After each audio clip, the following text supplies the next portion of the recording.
स्वामी विवेकानंद की प्रेरक कहानी सत्य का साथ। स्वामी विवेकानंद बचपन से ही बुद्धिमान छात्र थे। उनके तेज दिमाग और प्रभावशाली बातों की वजह से सभी उनकी तरफ खींचे चले जाते थे।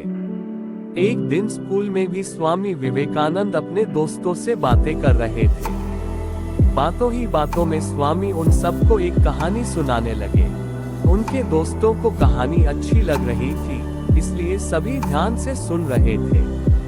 विवेकानंद कहानी सुनाने में और उनके दोस्त उसे सुनने में इतना खो गए कि किसी को पता ही नहीं चला कि कब मास्टर जी क्लास में आ गए। मास्टर जी ने क्लास में आते ही बच्चों को पढ़ाना शुरू कर दिया।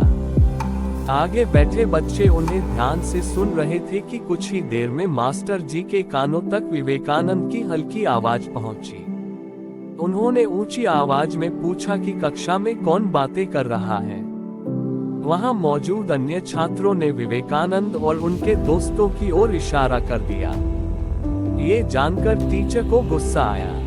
उन्होंने उन सभी को अपने पास बुलाया और पूछा कि मैं अभी क्या पढ़ा रहा था।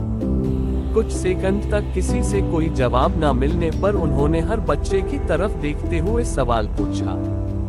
सबने अपनी नजरें झुका ली।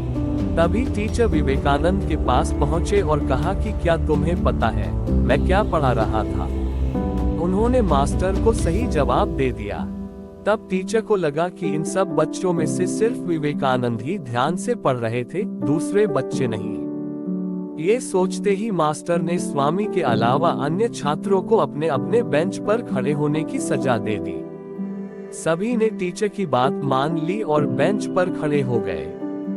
कुछ ही देर में स्वामी विवेकानंद भी अपनी सीट में जाकर बेंच पर खड़े हो गए।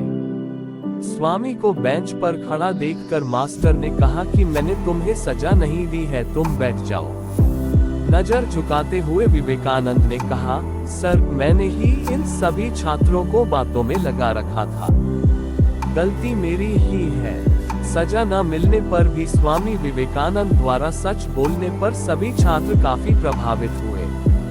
कहानी से सीख, जीवन में हमेशा सच बोलना चाहिए।